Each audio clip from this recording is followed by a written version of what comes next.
How to see a city. For anyone visiting a great city for the first time and determined to get as much out of it as possible, there are two golden rules. Travel by train and arrive in the evening. The advantage of the former is that it delivers you immediately in the city centre, avoiding the traffic and the depressing suburbs. An evening arrival, on the other hand, means the visit can start with relaxation.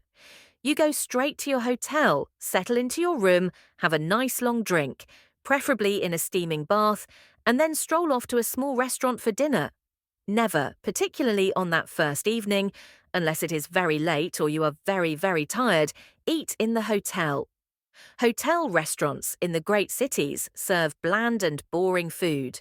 All cities look better at night, the ugly ones because you can't see them so well, the beautiful ones because, in most cases, you can see them better thanks to lights.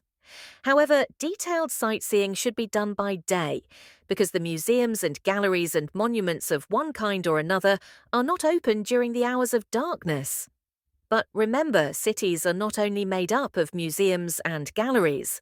Above all, cities are architecture, and architecture, if looked at properly, can give you as much pleasure as any number of pictures or showcases.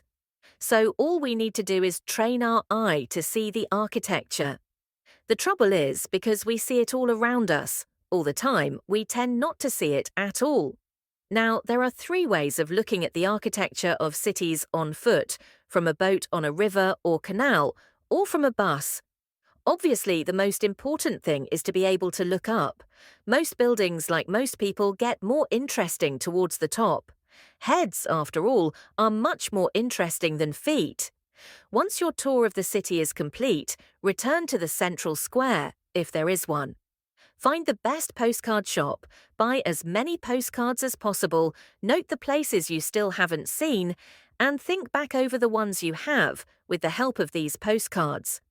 And don't forget to send several of these postcards to your home address, because when you come back home, these postcards will continue to remind you of the places you have visited from their place on the mantelpiece in your house.